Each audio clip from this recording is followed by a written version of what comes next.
Drunk and drive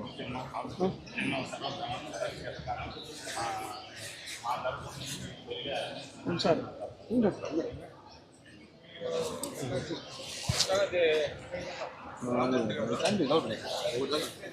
వస్తున్నాయి explain చేస్తానే కదా వాళ్ళు రికార్డ్ చేయాలి.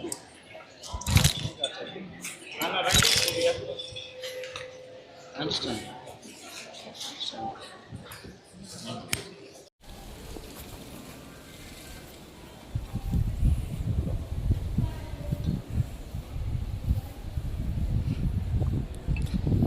Institute of engineering and technology విద్యార్థులు ఈసీ విభాగానికి చెందినటువంటి వారు 3వ సంవత్సరం చదువుతున్నటువంటి ముగ్గురు విద్యార్థులు T Shyam Prakash, yes Jaswanth, T నందశివకుమార్ అనే ఈ ముగ్గురు విద్యార్థులు ఒక వినూత్నమైనటువంటి ప్రాజెక్టును కనుగొన్నారు.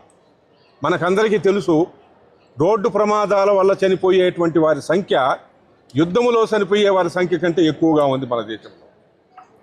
కాబట్టి ఇలాంటి సందర్భాలలో దేశానికి అవసరమైనటువంటి ఒక ముఖ్యమైన ప్రాజెక్టు కనుగొన్నారు వీరు. మద్యము తాగి ఉన్నా, హెల్మెట్ పెట్టుకోకపోయినా వెంటనే బండి స్టార్ట్ కాకుండా వెహికల్ నిలిచిపోవడం అనేటువంటిది నిజంగా గొప్ప విషయము. అలాంటి ఒక వినూత్నమైనటువంటి ప్రాజెక్టును కనుగొన్నటువంటి ఈ ముగ్గురు విద్యార్థులు వారు చేసినటువంటి ప్రాజెక్టు గురించి ఇప్పుడు వివరిస్తారు. Okay sir, this is Shyam Prakash. నా పేరు శ్యామ్ ప్రకాష్, తన పేరు జశ్వంత్, తన పేరు శివ. మెయిన్లీ ఈ ప్రాజెక్ట్ మేము ఎందుకు తీసుకున్నామంటే అది అలవాటు కాదు, సిస్టమ్స్ రావు. Okay, no problem. ముఖ్యంగా ఈ ప్రాజెక్ట్ ఎందుకు తీసుకున్నామంటే ఫస్ట్ రోడ్ యాక్సిడెంట్స్ గురించి తీసుకొని, అండ్ ఎక్కువ రోడ్ యాక్సిడెంట్స్ వచ్చి హెల్మెట్ వేసుకోవడం వల్ల కానీ, అండ్ డ్రింక్ తాగడం వల్ల కానీ జరుగుతుంది. అందుకే మేము ఈ ప్రాజెక్ట్ తీసుకున్నాం. దీంట్లో వచ్చి మనం సెన్సార్స్ యూజ్ చేసినాం సార్. సెన్సార్స్ వచ్చి ఇది ఐఆర్ సెన్సార్ సార్. ఇది వచ్చి మనం డిటెక్ట్ చేస్తుంది, హెల్మెట్ వేసుకున్నామా లేదని డిటెక్ట్ చేసి బండిని స్టార్ట్ అయ్యేదా లేదంటే అవుతుందా లేదని చూస్తుంది సార్. మనం ఇది హెల్మెట్ వేసుకున్నప్పుడు మాత్రమే బండి స్టార్ట్ అవుతుంది సార్. ఇది వచ్చి alcohol detection censor sir, MQ-135 అంటారు దీన్ని. ఇది వచ్చి మనం హెల్మెట్ వేసుకొని ఒకవేళ తాగి ఉంటే డైరెక్ట్గా మన శ్వాసని డిటెక్ట్ చేసి ఇది తీసుకుంటుంది సార్. తీసుకొని బండి లాక్ చేసేస్తుంది సార్. అవును సార్, ఏ కెమెరా మాడ్యూల్ సార్ ఇది.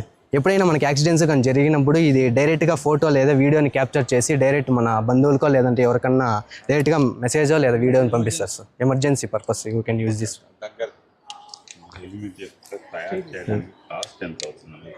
ఓకే సార్, అది మీరు వర్కౌట్ చేశారా? సెన్సార్కి మాత్రం 1500 అయింది సార్. సెన్సార్స్కి కనెక్షన్లు అంతా సపరేట్ సార్. టోటల్ ఖర్చు 4,000 5,000. Okay sir. పేటెంట్ తీసుకోబోతున్నామని చెప్పి అయిపోయి ఉండాలి. మనం పేటెంట్ నేను ఏదో రికమెండ్ చేసి మనం తీసిచ్చినా ఇన్బిల్ట్ అయిపోవాలి. అన్నీ ఇన్బిల్ట్ అయి తయారు చేసేట్టుగా ఉండాలి. అలా ఉండాలి. మనకు ఈజీగా 10 మందికి మనకు పోవాలి, ఈజీగా అప్రోచ్ అవ్వాలంటే సింపుల్ మెథడ్ ఉండాలి. అలా తయారు చేయండి. దానికి ఏదైనా మన ఫండింగ్ కావాలా, మన ఏదైనా హెల్ప్ కావాలా మనం చేస్తాం. ఓకేనా? All the best once again. Okay, ఇంకా కష్టపడండి. ఇంకా కొన్ని ప్రాజెక్టులు, మంచి ప్రాజెక్టులు చేయండి. మీరు మిమ్మల్ని మోటివేట్ చేసుకొని ఇంకొందరు ప్రాజెక్టులు చేయాలి. అలా వాళ్ళు కూడా మోటివేట్ చేయాలి. నేను మాత్రం చేస్తున్నాను, మిగతా వాళ్ళు కంటే వాళ్ళని కూడా ప్రూఫ్ చేసుకొని ఇంకేదైనా బెటర్ ప్రాజెక్టు రైల్వే ట్రాక్లో చేసేది కొన్ని మెయిన్. ఎందుకంటే సెన్సార్ ముఖ్యంగా ఇప్పుడు కుక్కలు మెయిన్ మనకు వచ్చేటప్పుడు కుక్కల ద్వారా పడిపోయే వాళ్ళు చాలామంది ఉన్నారు. అది వచ్చేటప్పుడు డిటెక్ట్ చేసి మనకు అలారం ఇప్పుడు ఏం చేస్తున్నారు, కొందరికి వచ్చేటప్పుడు మనకు అలారం దగ్గర పడాలి. ఇప్పుడు మామూలు కారులో చూసినారనుకో, ఎక్కువ స్పీడ్ పోతే సౌండ్ పీప్ సౌండ్ వస్తుంది. ఇంకోటి వెనకాల ఏదైనా ఉన్నా కూడా అది ఆటోమేటిక్గా వచ్చే లేటెస్ట్ బండ్లో బ్రేక్ అయిపోతాం. అలాంటిది ఇది కుక్కలు వచ్చినప్పుడు మనకు సిగ్నల్ ఇవ్వాలి. అలాంటిది కనుక్కోండి. అది వచ్చింది అనుకోండి, చాలామంది కుక్కల ద్వారా పడిపోయేదే ఎక్కువ మంది.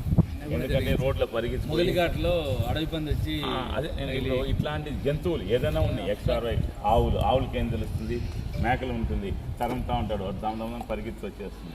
ఇట్లాంటిది వచ్చేటప్పుడు సెన్సార్ యాక్టివేట్ అయ్యేట్టుగా కనుక్కోండి. 10 మంది కానీ బాగుపడినారనుకోండి, మన లైఫ్ బాగున్నట్టుగా, ఆ బ్లెస్సింగ్స్ మనం బాగుంటాం. కాబట్టి ఆ 10 మందికి ఉపయోగపడే పరికరాలు ఏది తయారు చేసినా ఎప్పుడూ మీకు హెల్ప్ఫుల్గా మీ మేనేజ్మెంట్ ఉంటుంది. ఓకేనా? 5,000 రూపీస్ చెక్ మనం ఎంకరేజ్మెంట్కి ఇస్తున్నాం. నెక్స్ట్ ప్రాజెక్టులు ఇంకా బాగా చేస్తే మనం ఇంకా ఫండింగ్ చేస్తాం నాన్న. Thank you sir. సరేనా? Thank you sir. ఇంకా మంచి మంచి ప్రాజెక్టులు చేయాలి, మనకు అందరికీ ఉపయోగపడేది అందజేయాలి. ముఖ్యంగా మనం పర్సనల్గా సెల్ఫిష్గా ఉండకూడదు, 10 మందికి ఉపయోగపడాలా, ఆ 10 మంది దాన్ని యూటిలైజ్ చేసేట్టుగా ఉండాలి. ఇన్ని టెక్నిక్ కాకుండా ఇంకా సింపుల్ మెథడ్ ఫ్యూచర్లో